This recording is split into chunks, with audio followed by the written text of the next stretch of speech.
la cuarta iglesia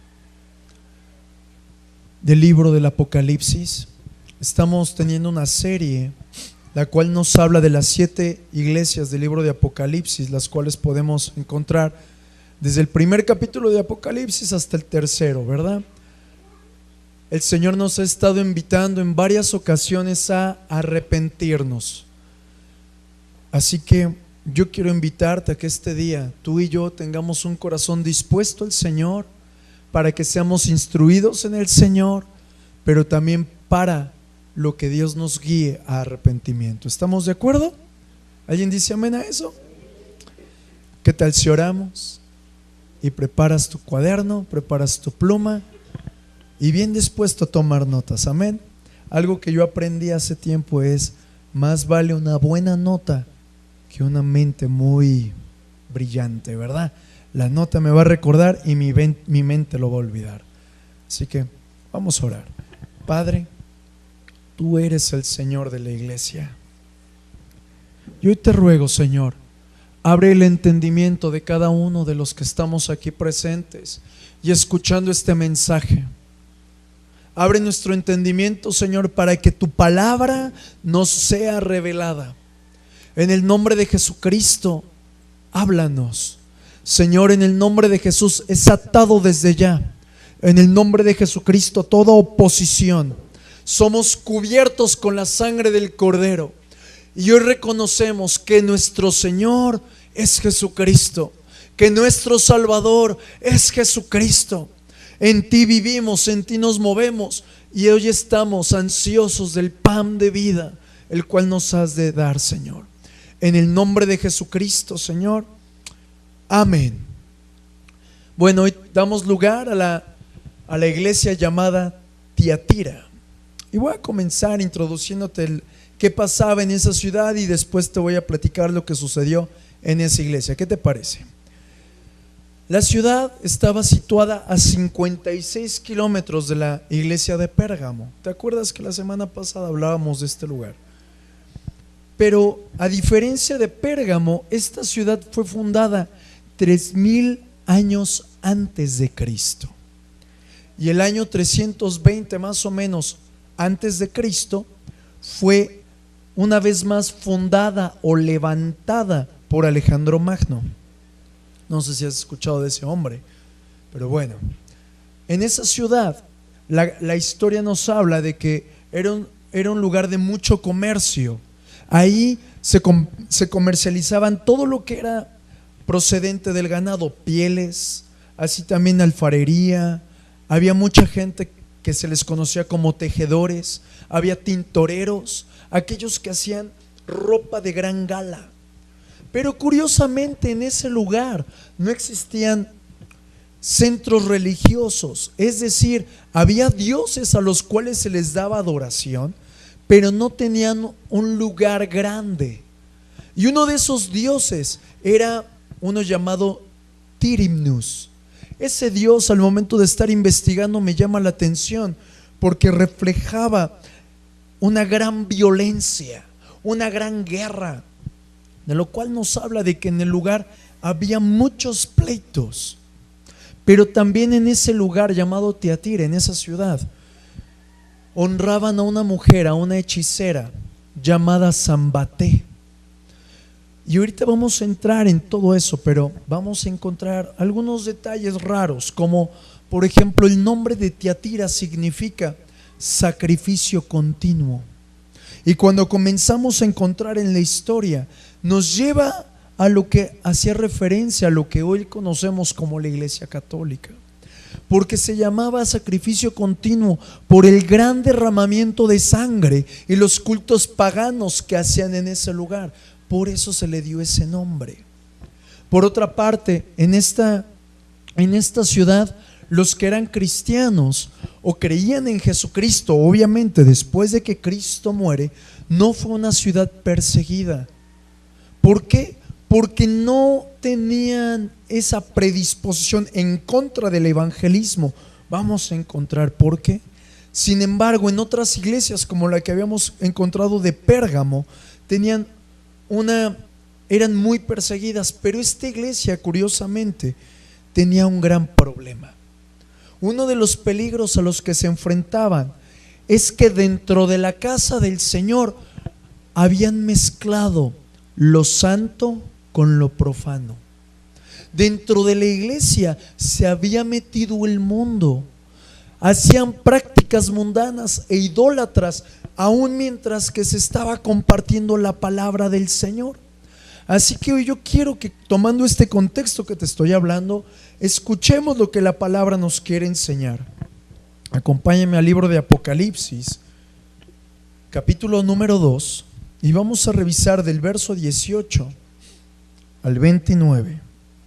Y la palabra nos enseña: escribe al ángel de la iglesia en Tiatira, el Hijo de Dios, presta atención, el Hijo de Dios, el que tiene ojos como llama de fuego y pies semejantes al bronce bruñido, dice esto: yo conozco tus obras, y amor, y fe, y servicio, y tu paciencia, y que tus obras postreras son mayores que las primeras.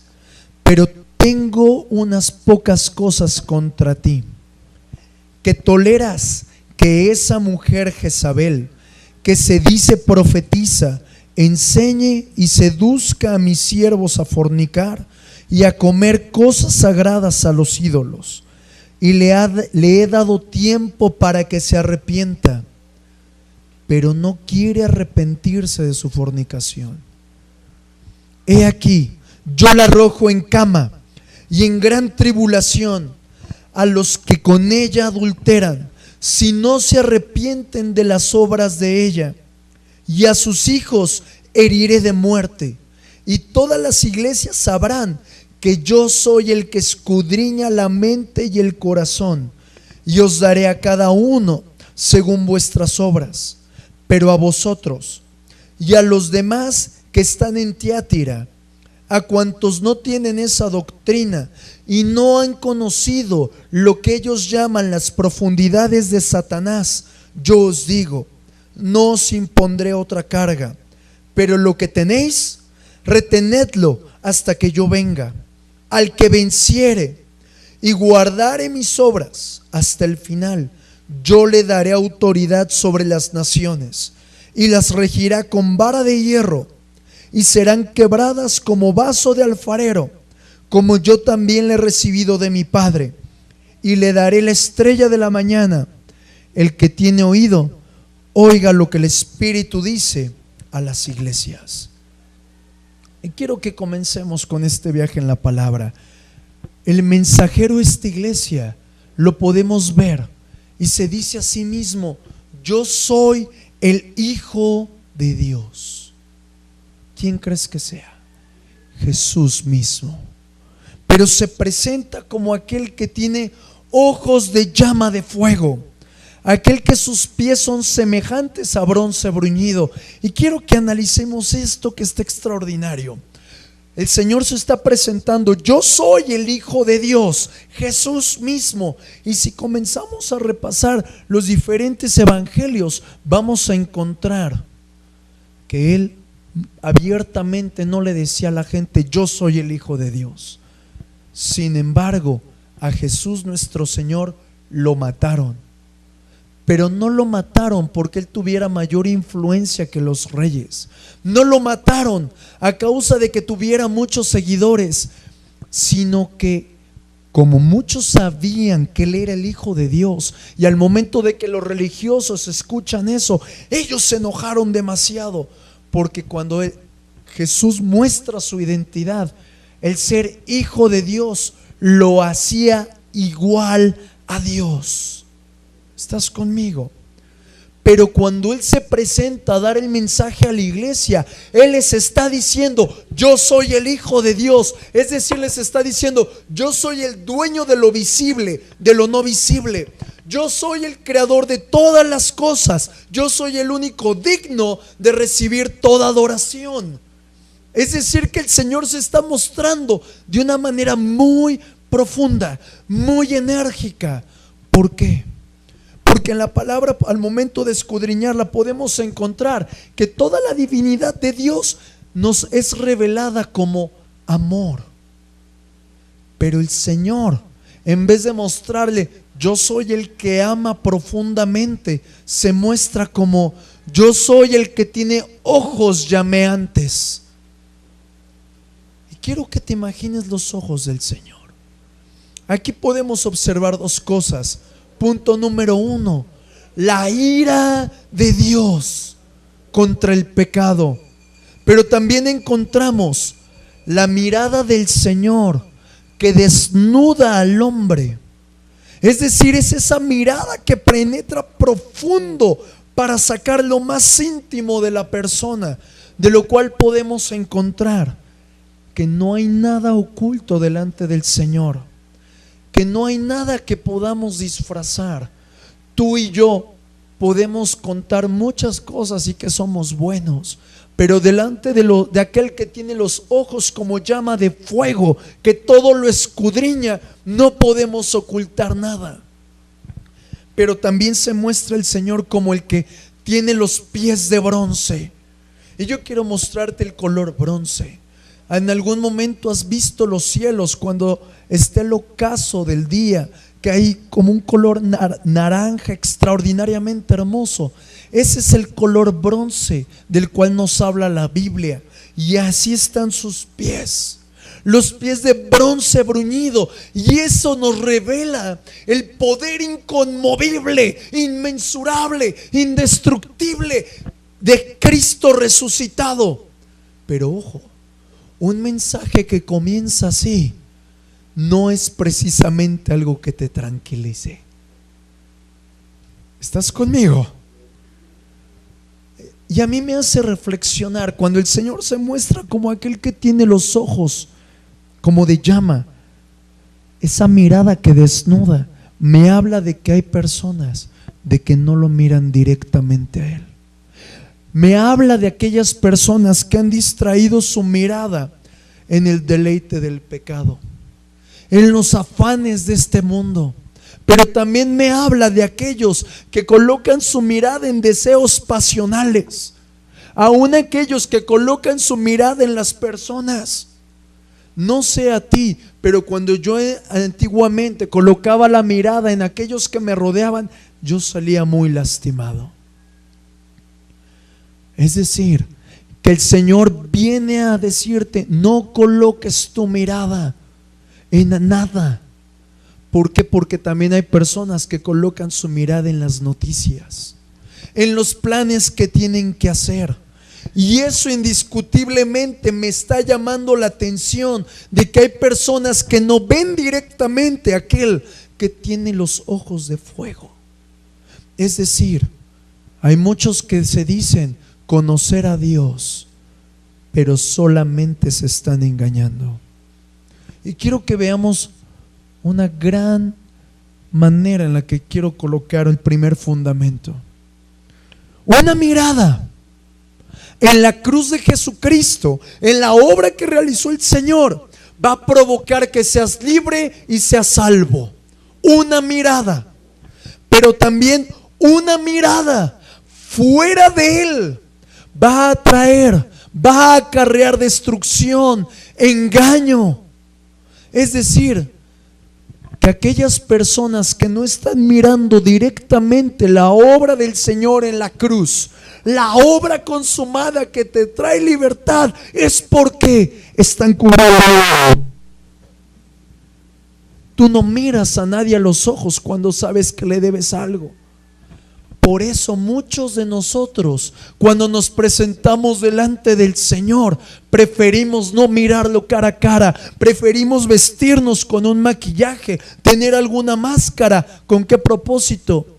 De que nada salga a la luz. Porque en muchas ocasiones yo he descubierto que la gente no mira los ojos para no mostrar el pecado. ¿Por qué? Si eso no lo hacen con un hombre tan carnal, tan natural como los demás, cuánto no más delante del Señor. Y eso sucede porque el mismo exceso de pecado, la misma falta de fe está gobernando el corazón del hombre. Por eso la palabra nos muestra que benditos son aquellos quienes colocan su mirada en el Señor, pues Él les hará misericordia.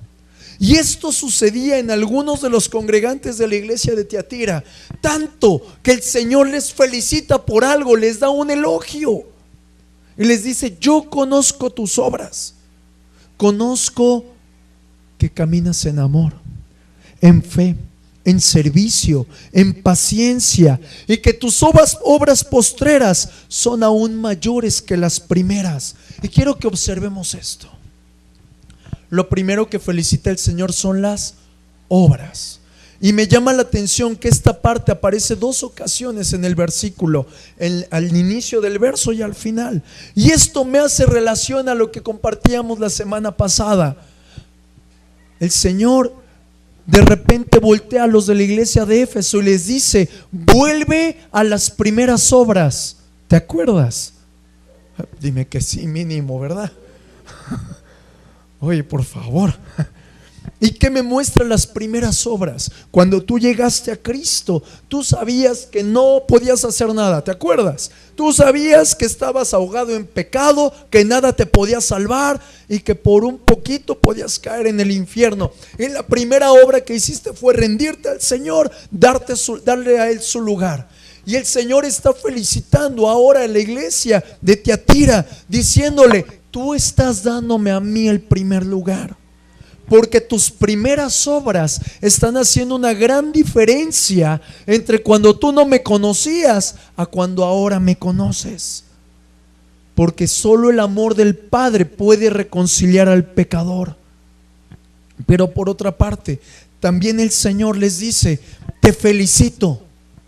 ¿Qué tal si volteas con el que está a la par y le dices: te felicito? No vas a ver por qué, pero ahorita te voy a explicar. Cuando el Señor está felicitando a la iglesia de Tiatira, le está diciendo: tú ahora estás obrando mejor que cuando me recibiste. Estás trabajando en fe, lo cual a mí me insiste en nunca menospreciar a una persona para llevarlo a los pies de Cristo, lo que me hace reflejo de que cada uno de los que hemos recibido a Jesucristo tenemos que obrar de manera incansable, alcanzando a uno más para Cristo, comprendiendo que en tu boca hay poder para cambiarle el destino a una persona, para sacarlo del infierno y llevarlo a los cielos. ¿Qué quiere decir esto? Que tú y yo, llamémosle así, somos como agentes encubiertos. Se va a escuchar muy feo, pero eres como el 007 de la mafia rusa que está en el cielo. No, ¿verdad? Es decir, que todo lugar donde tú vas, no vas a ir con un letrero de yo amo a Cristo, pero vas con esa encomienda de sacar a uno del mundo, de tu trabajo, de tu escuela, del súper, porque eres un agente encubierto de la mafia de Cristo. Lo que me está llamando la atención es de que el Señor te está enviando a un lugar totalmente oscuro para que tu propia presencia ahí muestre la luz del Señor. En ese lugar tan horrendo, el Señor te está diciendo: haz las obras que tú sabes hacer, muestra a Cristo. Esto no significa que tú vas a estar dejando por un lado tus responsabilidades, sino en el lugar donde desarrollas tu trabajo, ahí vas a llevar la luz de Jesús. Porque tú y yo estamos en el mundo, pero no somos del mundo. Somos embajadores de Cristo, aquellos que representan todo lo que está en los cielos, aquí en la tierra, y nosotros estamos dispuestos a darle una visa al pecador que vaya al cielo. ¿Alguien le puede dar palmas a Jesús? Pero también el Señor nos dice algo: yo conozco tu amor. Y aquí hay algo muy interesante. ¿Alguna vez has cachado a alguien que tiene amor fingido? En verdad, ¿alguien ha visto así como que, ay, sí dice que me ama, pero ni los buenos días me da? Y quiero hablarte del amor fingido. El Señor está celebrándoles a la iglesia de Tiatira que verdaderamente tienen amor. Pero para comprender el amor tenemos que saber qué es el amor fingido. Una vida sin amor es una vida estéril, una vida seca. Es como si ahorita tú y yo colocáramos una semilla al sol y tú estuvieras esperando fruto de esa semilla. No vas a poder tener nada porque la semilla se va a quemar. Así es un amor fingido. Es una vida falsa, una vida sin propósito realmente. Pero cuando tú y yo llegamos a Cristo, dice el libro de Romanos capítulo 5, que el Señor ha derramado su mismo amor sobre cada uno de nosotros. Es decir, como personas naturales no podemos amar. Mira, yo no sé si tú tengas una amistad en el mundo, o tengas un novio o un esposo en el mundo, pero si esa persona no tiene a Cristo, jamás te va a poder amar de la manera en la que tú le amas. Nunca. ¿Por qué? Porque es el amor del Señor el que es impartido en ti para que tú puedas amar. Es decir, que cuando viene el Señor a tu vida, te hace florecer a ti en amor, para provocar que tú seas un huerto fértil, para que toda aquella persona que venga a ti pueda tomar fruto y comer de ti. Eso es lo que el Señor está celebrando a la iglesia de Tiatira. Pero también yo veo algo. Cuando hay un amor genuino, el Señor celebra también que en la congregación había vínculos sólidos, un amor realmente hermoso, un amor que realmente cambiaba las cosas, que había un respeto entre ellos, que había una unidad. Y la pregunta aquí es: ¿cómo son los vínculos que tú tienes con tus hermanos? ¿Tienes un vínculo fuerte? ¿O de repente ves cómo te muestra el colmillo el hermano de al lado? Así, como que te ve cara de desayuno y no sabes si correr o decirle no me ve así, ¿verdad? Es una realidad. Sin amor no podemos tener un vínculo sólido con las personas que nos rodean. Pero también la palabra me enseña que el Señor les celebró la fe.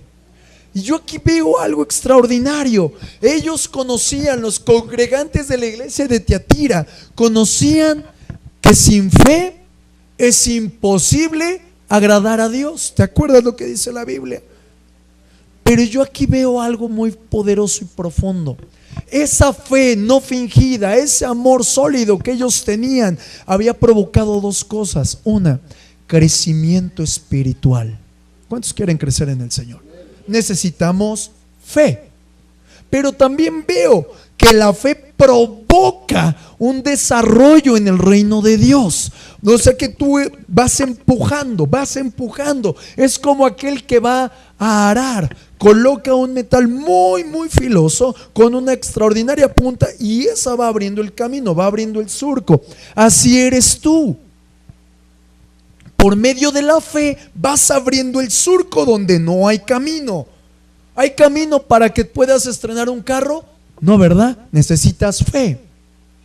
¿Hay camino para que toda tu familia venga a Cristo? No, ¿verdad? Necesitas fe.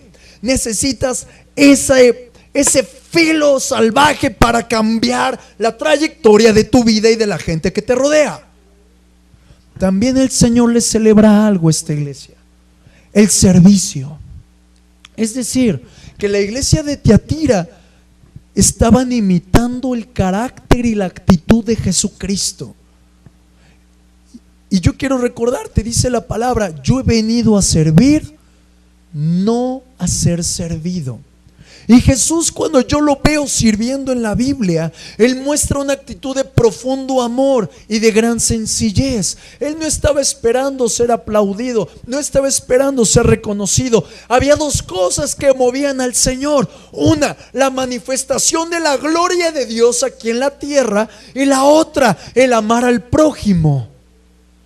Es decir, que cuando tú y yo servimos, estamos manifestando todo lo que está en los cielos aquí en la tierra. Y si existe esa atmósfera, puedes amar. Es decir, que el servicio al Señor es muy importante. Pero también el Señor le celebra una característica más: la paciencia. ¿Hay algún paciente por aquí? No me vaya a decir, pastor, yo voy a ir al rato al médico. Ahí yo soy bien paciente. Ahí soy un paciente, poco paciente, pero soy paciente, ¿verdad? El Señor, cuando celebra la paciencia, me deja ver dos cosas extraordinarias. Y prepárate. Una persona paciente, al momento de ponerla enfrente de alguien que no tiene paciencia, eso marca una gran diferencia. Nos marca, hablando de gente en Cristo, ¿ok? Nos marca un creyente espiritual, aquel que es paciente, pero también nos marca un creyente carnal, aquel que es impaciente. Una persona impaciente, lo podemos ver muy fácilmente, es aquella persona que se afana por lo que no tiene. ¿Conoces alguno así? O mejor, pastor, no me toque ese vals, ¿verdad? También una persona impaciente es aquella que se afana por lo que no ha llegado. Es que me van a pagar, me van a darme. Oye, espérate, no seas impaciente, porque simplemente está mostrando que una persona impaciente nunca se sacia, nunca tiene contentamiento con lo que tiene hoy presente. Mira, hay algo que viene a mi corazón ahorita. Aquellos padres que son impacientes, le tengo que dar un gran estudio a mis hijos en la universidad, y apenas el niño tiene 1 año, y se matan trabajando y se ponen a chambear, y llega a los 18, 20 años, cuando es el tiempo de la universidad, y el padre se aventó 18, 20 años trabajando, ya tiene la lana para la escuela, pero el corazón del hijo está lejos del padre. Se perdió el amor del padre por pagarle algo. Que no te pase a ti, amigo. Una persona impaciente es como una sanguijuela. La palabra nos enseña que hay 4 cosas que no se sacian: la matriz estéril, el Seol, la sanguijuela. ¿Qué es esto? La sanguijuela siempre chupa y chupa y nunca se sacia. Así es una persona impaciente. Pero ahora llegando a algo muy difícil. Así como aquellos que viven sin Cristo, y así como aquellos que son hijos de Dios pero son impacientes, su mirada siempre está enfocada en las cosas de la carne. Totalmente se desenfocan de Dios. Y quiero recordarte lo que dice el libro de Juan, capítulo 6. La carne para nada aprovecha. ¿Sabes cuál es la consecuencia de una persona impaciente? Que no conoce la paz de Dios. Simplemente conoce un destello. Oraron por mí, tengo el destello de la paz. Una persona impaciente nunca disfruta el tiempo perfecto de Dios. Y a ti, mi amado hermano, quiero dejarte 2 consejos. Acompáñame al libro de los Salmos, capítulo 40, verso 1. Y la palabra dice: pacientemente esperé Jehová. Mira, no dice pacientemente, pacientemente. Mira, yo admiro a las mujeres, pacientemente 9 meses en el estómago te llevan. Pacientemente les va creciendo el vientre hasta que casi explotan, pero pacientemente esperan la bendición. ¿Por qué no pacientemente esperamos la respuesta de Dios? Mira, todos somos como el microondas. Queremos ponerle 2 minutos y obtener la maruchan, obtener el carro, obtener el salario, obtener el ministerio.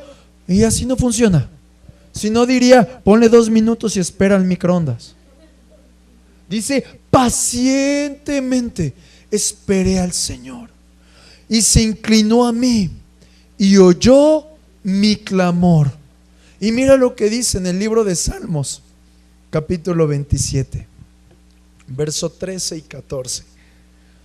Hubiera yo desmayado si no creyese que veré la bondad de Jehová en la tierra de los vivientes. Aguarda a Jehová, esfuérzate y aliéntese tu corazón. Sí, espera a Jehová. Sabes, estas dos palabras en mi vida en el Señor han sido un cimiento. ¿Por qué? Porque hubo un momento en el que yo había perdido toda esperanza. Y cuando el Señor me muestra esto, hablaba de mí. Hubiera yo desmayado, muerto, destruido, si no creyera que he de ver la bondad de Jehová en esta tierra. ¿Para qué quiero que aquel que me diga, cuando llegues al cielo el Señor te va a bendecir? No, a mí qué me importa, yo sé que tengo bendición allá, pero yo le quiero vivir desde aquí. No sé tú, pero eso a mí me impulsa. Pero no solo eso, aliéntate. Aliéntate, el Señor conoce tu necesidad. Aliéntate, espera en el Señor tu Dios, porque Él conoce lo que necesitas. ¿Alguien dice amén? Pero ahora quiero que entremos en algo un poquito diferente de lo que también nos habla la Biblia. ¿Cuál era el problema en la iglesia de Tiatira? Bien sencillo, comenzamos aprendiendo de que en esa ciudad tenían muchas habilidades. Trabajaban las pieles, trabajaban la lana, trabajaban un sinnúmero de cosas a fin de poder obtener de ahí su ganancia. Pero había un pequeño inconveniente. Tanto los ciudadanos de Tiatira como los congregantes de la iglesia de Tiatira hacían alianzas. Es decir, que ellos en diferentes gremios se involucraban, los cristianos con los no cristianos. Y yo encuentro un gran problema ahí, que los que estaban en el mundo, los ciudadanos normales, generaban una mayor influencia en los congregantes. ¿Y qué crees que provocaban? Que el corazón de ellos se contaminaran y perdieran su primer amor. Es decir, que la tarea de los congregantes de la iglesia de Tiatira era influir en los ciudadanos, marcar la diferencia. Pero como no podían, lo único que hacían era ser jalados por los vientos. Y quiero mostrarte algo. La palabra bien nos enseña que nuestras obras no nos salvan, sino que es un regalo, ¿verdad?, de parte de Dios. No es por obras, pero ojo, por nuestras obras, y a causa de nuestras obras podemos ser apartados de la voluntad de Dios. Así que ¿qué tal si ves las manos de la persona que está a la par y medio que ves a qué se dedicará este personaje? Algo bien importante que tenemos que comprender es que si no discernimos, si no distinguimos, si no comprendemos en dónde y con quién tenemos que estar, fácilmente terminaremos haciendo las cosas que a Dios no le agradan. Y eso va a generar una terrible consecuencia. Así que yo te quiero invitar a que tú, como hijo de Dios, evalúes si en el círculo de amistades en el cual tú te encuentras realmente eres edificado o simplemente tu fe está siendo criticada y destruida. Porque también eso es una manera en la que Satanás persigue a los hijos de Dios. Porque con tus amigos, con tus novios, con la gente con la que estás, critican tu fe. ¿Y qué crees que le va a pasar a tu fe? Se va a sentir perseguida y te vas a sentir apartado. Es como un gran ejemplo que yo quiero ponértelo. ¿Qué hace un hijo de Dios en Sodoma? Y quiero que veas esto. Sodoma era la tierra del gran pecado. Y yo te pregunto, ¿qué hace un hijo de Dios en Sodoma? La realidad es que los congregantes en esa iglesia tenían un gran problema. Y el problema era que todo el problema y el fracaso venía desde adentro de la iglesia. Y quiero que aprendamos qué pasaba. Jezabel, diga conmigo Jezabel. Esta mujer, en la palabra del Señor, yo encuentro algo muy fuerte. Esta mujer lo que enseñaba 4 cosas, y la primera de ellas era que cada vez que estaba involucrada con la iglesia, enseñaba constantemente prosperidad. Jezabel también estaba enseñando hechicería, manipulación, rebeldía. A Jezabel no le importaba contristar al Espíritu Santo, y a causa de sus enseñanzas, todo el pueblo que se congregaba en esa iglesia le dieron la espalda al Señor, a causa de que su pastor era un espíritu demoníaco. ¿Hay alguno aquí que pueda decir? Quiero que veamos esto. Jezabel no estaba muy enfocada en destruir la iglesia, estaba enfocada en profanar la enseñanza. Y quiero que encontremos a través de la escritura quién era Jezabel. Jezabel, a través del Antiguo Testamento, la palabra nos la muestra como aquella persona que de un ejemplo de gran perversidad y maldad. La Biblia nos enseña que Jezabel era hija de un rey que era el rey de los Sidonios, y ella se casó con otro rey, el rey Acab. Y al momento de que se casan ellos, ella comenzó a seducir a Acab para que influyera en las personas de la iglesia, para que comenzaran a rendir culto a Baal. Baal, en pocas palabras, era el dios Sol. Es decir, que habían sacado totalmente al Señor de la iglesia. Por otra parte, si observamos las diferentes conductas de Jezabel, la primera que podemos ver es que ella había matado a todos los profetas de Dios en Israel. Todos los profetas. Yo creo que hizo una brocheta de profetas y se los echó a todos. Pero no solo eso, sino que ella de sí misma, con su ganancia, mantenía, patrocinaba a 450 profetas de Baal. Pero no se queda ahí su currículum. Un día su esposo está encaprichado, enojado porque no le vendían un terreno, y en enojo va a ella y mata al dueño del terreno. Por medio de sus enseñanzas, Jezabel lo que buscó fue enseñar al pueblo a vivir bajo la sensualidad. ¿Qué significa la sensualidad? No significa verte así bien sexy, así bien guapo, papi, no, ¿verdad? No. La sensualidad nos habla de aquellos que eran guiados por la carne, de aquellos que se basaran en un esfuerzo. Yo puedo obtener esto, yo quiero hacer esto otro. Es decir, mis hermanos, que Jezabel había provocado una destrucción de manera interna en la iglesia. Vuelvo a repetir, Jezabel no quería destruir la casa de Dios, quería profanar las enseñanzas, quería destruir el amor que el Señor tenía dentro de la casa del Señor. Pero aquí hay algo importante. Muchas personas en la actualidad, a causa del mal testimonio de muchas mujeres en la Biblia, dicen que hoy la mujer no puede involucrarse en ningún rol en la iglesia. Pero no. Yo veo en la Biblia muchas mujeres, por ejemplo, Débora, Ana, las hijas de Felipe, ellas eran profetisas. ¿Qué es esto? Un discípulo del Señor tiene una actitud muy diferente a la de Jezabel. Jezabel tenía 3 actitudes muy destructoras. Era sanguinaria, era seductora, era mentirosa, pero también ese conjunto provocaba la hechicería y la manipulación.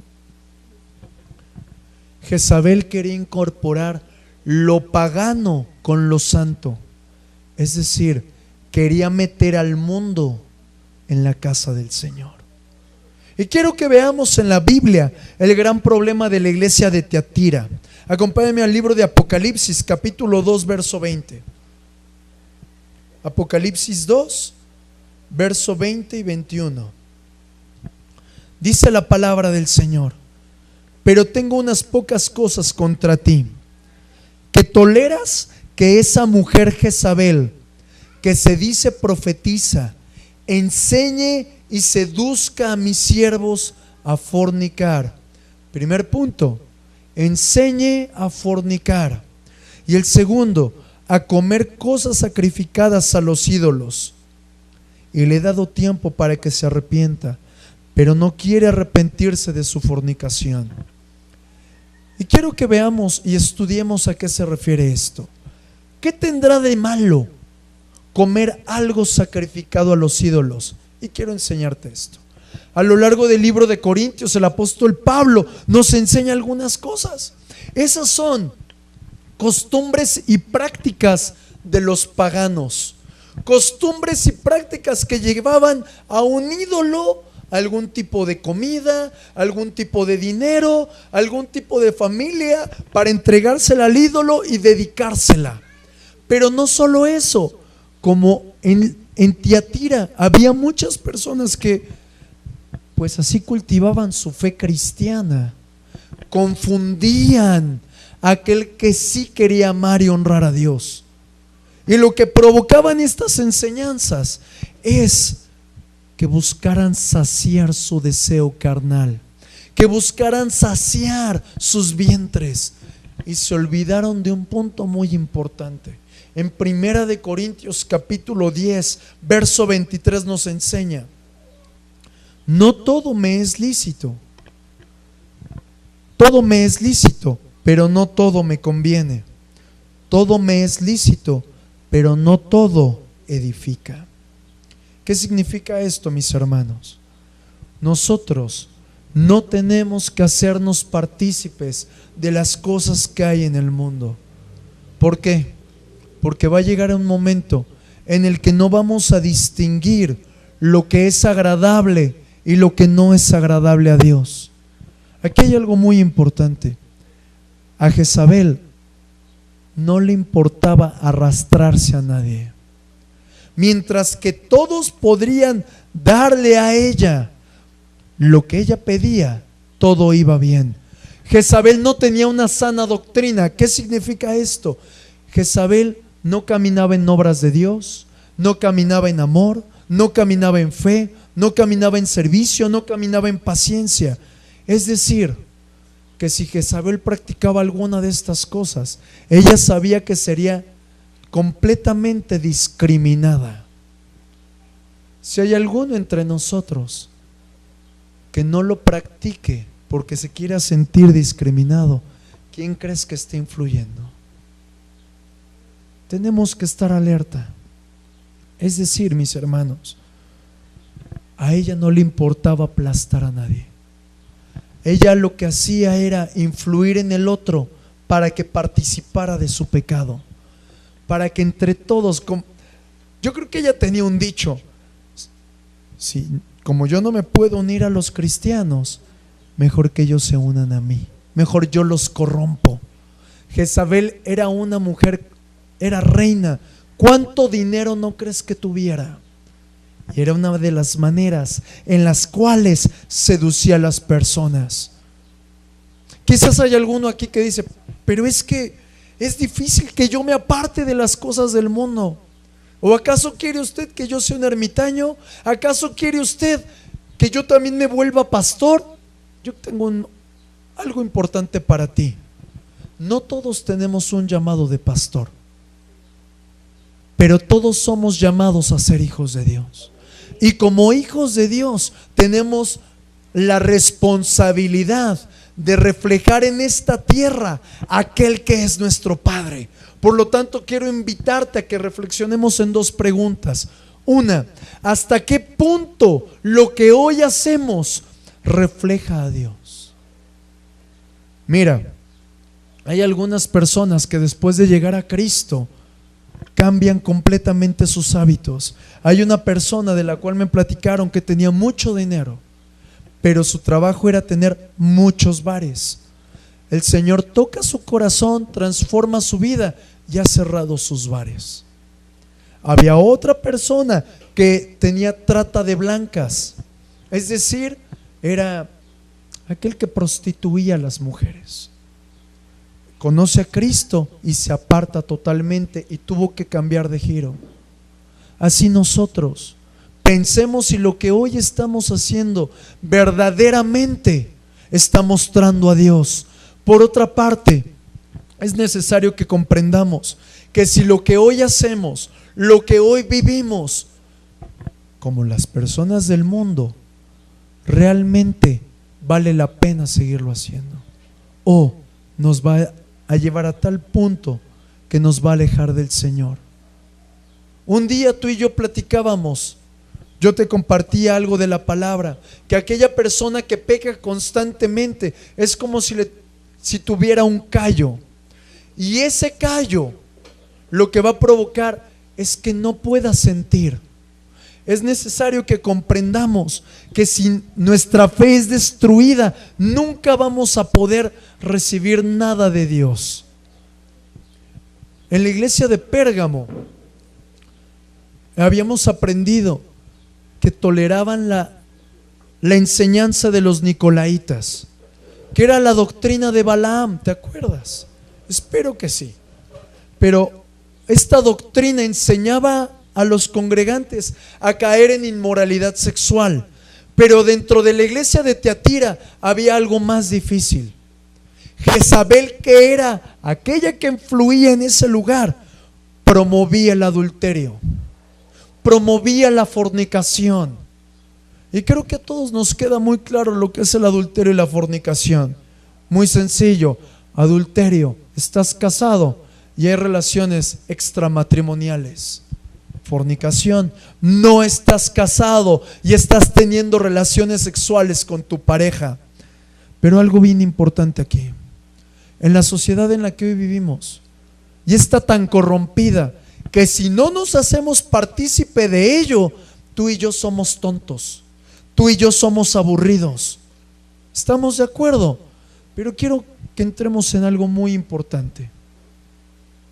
Hay padres actualmente que dentro de su propia casa son permisivos para que entre las familias o entre sus hijos haya sexo ilícito. Dentro de su misma casa permiten el sexo. ¿Qué significa esto? He escuchado de algunos que les dicen a los jóvenes: pues antes de que te cases, ve y júntate con tu novio, pasen un tiempo juntos para ver si se entienden, a ver si son compatibles. Quizás mi punto de vista sea muy anticuado, pero mi punto de vista es completamente conforme al de la palabra. Y tal parece que ahora los hijos de Dios están haciendo las mismas cosas que hace la gente del mundo. Y surge aquí una pregunta: ¿qué nos va a hacer diferentes a nosotros, a un hijo del diablo? Quiero decirte algo: cuando el Señor reprende a Jezabel, le está reprendiendo su inmoralidad sexual, porque la inmoralidad sexual delante de los ojos de Dios es completamente ofensiva. Y quiero hablarte un poco acerca de esto. En el Antiguo Testamento, préstame toda tu atención, a los adúlteros se les apedreaba hasta la muerte. ¿A cuántos tendremos que decirles pase por aquí? Pero a los fornicarios les iba un poco peor. A los fornicarios, lo primero que hacían con la mujer, con la dama que había caído en fornicación, juntamente con toda su familia, vuelvo a decir, a la mujer, juntamente con toda su familia, la llevaban al lugar donde estaban todos los sacerdotes, y juntamente todos le comenzaban a decir a ella una horrible grosería. En estos días esa grosería que te voy a decir la vemos muy normal, pero en aquellos días era lo peor. Y comenzaban a decirle que ella era una prostituta, y toda la familia era humillada juntamente con ella. Y después que la humillaban, agarraban a pedradas a la mujer y al hombre. Yo tengo una pregunta: ¿cuántos aquí tendremos que apedrear? Gloria a Dios que el Señor dijo que era algo diferente, ¿verdad? Si no, ninguno de aquí está libre de pecado. Pero la palabra eso me enseña. Pero también me enseña algo más fuerte todavía y exhorta a los padres. ¿Cuántos padres de familia hay aquí? Levántame tu mano. Muy bien. Muy bien. A los padres les invita a hacer algo, a cuidar celosamente. ¿Qué tal si lo dices conmigo? Yo tengo que cuidar celosamente a mis hijos. ¿Estás conmigo? ¿Por qué? Porque aquel hijo ilegítimo, aquel hijo que era resultado de una relación de fornicación, recibía dos castigos. El primero era que públicamente y aún dentro de la congregación, a ese fruto, a ese hijo ilegítimo lo conocían como hijo bastardo. Y el segundo castigo que se le imponía a ese hijo bastardo era que ni él ni 10 generaciones podían entrar a la casa del Señor. Pero también veo que nuestro Dios es un Dios de amor, porque en el mismo problema estaba la tierra de Nínive y envió a Jonás, y por medio de su predicación vino el arrepentimiento y el corazón del Señor fue movido a misericordia y el Señor perdonó todo pecado porque existió arrepentimiento. Y yo les pregunto aquí, ¿hay alguno aquí que se tenga que arrepentir? Yo creo que todos, mis hermanos. Pero también quiero que veamos el otro tipo de adulterio del cual nos habla la palabra: adulterio espiritual. La palabra del Señor me enseña que Israel era una fornicaria y era una adúltera. Y el Señor nos enseña a través de la palabra que ella fornicaba con sus dioses paganos. Pero eso era porque iba y se humillaba delante de estatuas, delante de un sinfín de ídolos. Pero a nosotros ahora, ¿cómo es como adulteramos espiritualmente? Cuando nos da comezón de oír las falsas doctrinas, cuando nos da comezón de oír y de seguir las costumbres de los hombres. Por eso el apóstol Pablo nos dice: ten cuidado, no te dejes guiar por malas costumbres. Y el mismo celo que Dios tiene por el pueblo judío es el mismo celo que Jesús tiene por su iglesia. Nosotros tenemos que tener cuidado de que nos mantengamos fieles a Dios, en un constante enamoramiento, que ninguno de nosotros abandonemos nuestro primer amor. ¿Por qué? En el libro de Apocalipsis, capítulo 17 y capítulo 18, nos muestra que el pecado de la idolatría es un pecado altamente penado. ¿Qué significa esto? El Señor nos muestra la idolatría como un potencial enemigo de la casa del Señor y compara a la gran ramera. La menciona en la palabra, y la gran ramera es Roma. ¿Y cómo Roma hace fornicar? Porque dice la palabra que Roma hace fornicar a los reyes de la tierra y a los gobernantes. ¿Cómo la hace fornicar? Por medio del comercio, por medio de los ídolos, por medio de sus costumbres, por medio de la política. Por eso nosotros, como hijos de Dios, tenemos que estar bien atentos a las cosas que nos rodean. Por otra parte, quiero mostrarte el castigo que el Señor le dice a la iglesia de Tiatira si la iglesia no se arrepiente. Acompáñame a Apocalipsis capítulo 2, verso 22 y 23. Vuelvo a repetir, este castigo es si la iglesia de Tiatira no se arrepiente. He aquí, yo la arrojo en cama y en gran tribulación a los que con ella adulteran, si no se arrepienten de las obras de ella. Y a sus hijos heriré de muerte, y todas las iglesias sabrán que yo soy el que escudriña la mente y el corazón, y os daré a cada uno según sus obras. Es decir, que aquella iglesia que no se arrepiente pasa por 3 puntos bien fuertes: la gran tribulación. No sé tú, pero yo no quiero estar ahí. ¿Estás conmigo? El segundo punto que menciona la palabra, la segunda muerte, directo al infierno. Y el tercer punto, que va a servir como ejemplo a las demás iglesias, porque Dios va a manifestar su gran ira. Así, ¿escuchaste? ¿Verdad? Hasta con efectos especiales.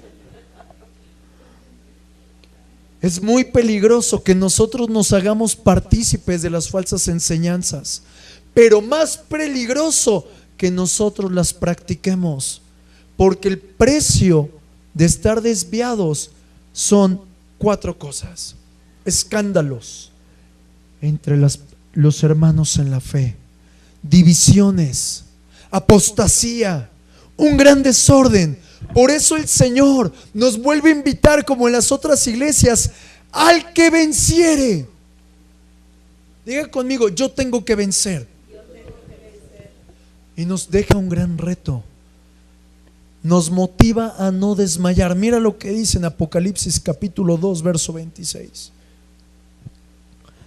Al que venciere y guardare mis obras hasta el fin, yo le daré autoridad sobre las naciones y las regirá con vara de hierro, y serán quebradas como vaso de alfarero, como yo también la he recibido de mi Padre, y le daré la estrella de la mañana.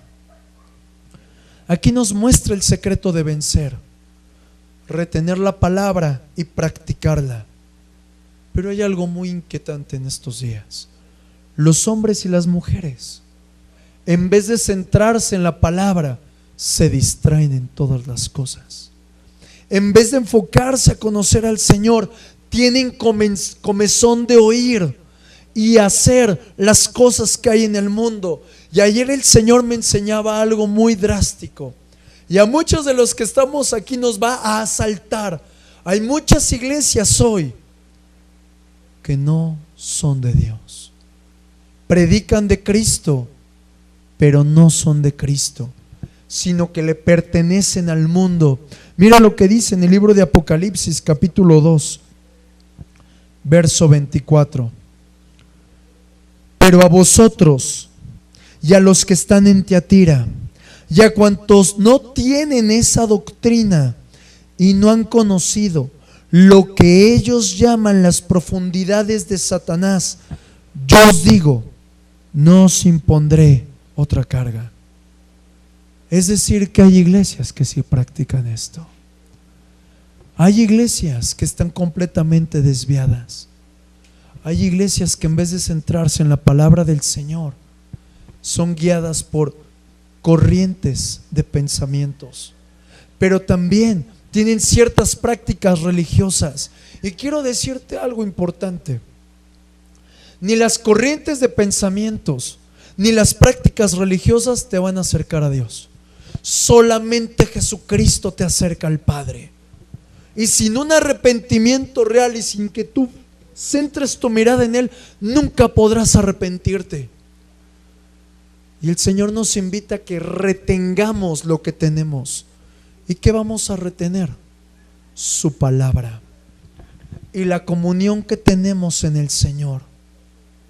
Pero también me llama a algo que tú y yo retengamos: esas obras que la iglesia de Tiatira practicaba: amor, fe, servicio, paciencia y aún sus obras.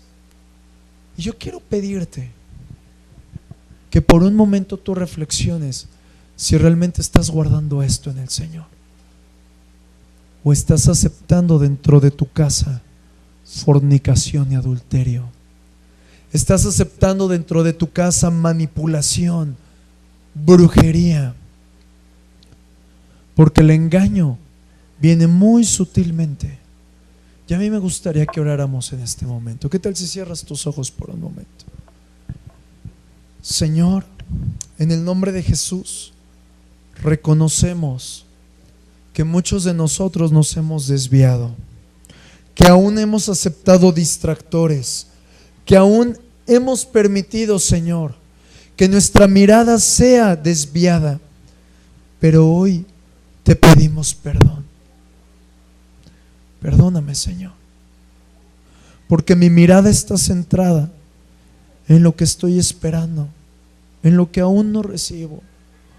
Señor, en el nombre de Jesucristo, yo te pido perdón, porque mi mirada sigue centrada en las cosas de la destrucción que me rodean. Yo te pido perdón, Señor, porque he aceptado dentro de mi casa la fornicación y el adulterio. Yo te pido perdón, Señor, porque aún dentro de mi casa, Señor, hay cosas que tú no toleras, pero que yo estoy aceptando. Yo hoy me rindo a ti, Señor. Si hay alguno de nosotros que necesita entregarle algo de manera específica a Dios, yo te pido que hoy se lo entregues. Sea cualquier pecado que estés tolerando, aquello que tú toleras nunca lo podrás echar fuera. Aquella manera de pecado que toleras dentro de casa, si no lo confesamos como un pecado, por más de que guerrees, no lo podrás echar fuera. Por tanto, hoy, Señor, yo te pido perdón y confieso como pecado. Confiesa como pecado aquello que has tolerado. Confiesa como pecado aquello que tú estás permitiendo que pase en casa. Yo confieso como pecado, Señor, las manipulaciones de mis hijos. Confieso como pecado, Señor, las hechicerías de mi familia. Confieso como pecado, Señor, la fornicación, el adulterio. Confieso como pecado, Señor, que aún yo he manipulado a mi esposo. He manipulado a mis hijas. Hoy te pido perdón, Señor, y me rindo delante de ti a decirte, por favor, toma tú tu lugar como mi pastor. Sé tú revelándome las cosas que no tengo que tolerar, Señor. Hermoso Dios, en el nombre de Jesucristo, hoy saco a la luz el pecado que hay dentro de mí, por el cual no he querido mirar tu grandeza, por el cual huyo cada vez de tus ojos como llama de fuego. Hoy te pido perdón, Señor, por mis pecados que me han sido ocultos. Hoy te pido perdón, Señor, porque sigo aceptando en mi vida que yo tengo la razón en vez de darte a ti el lugar más importante. En el nombre de Jesucristo, Señor. Amén.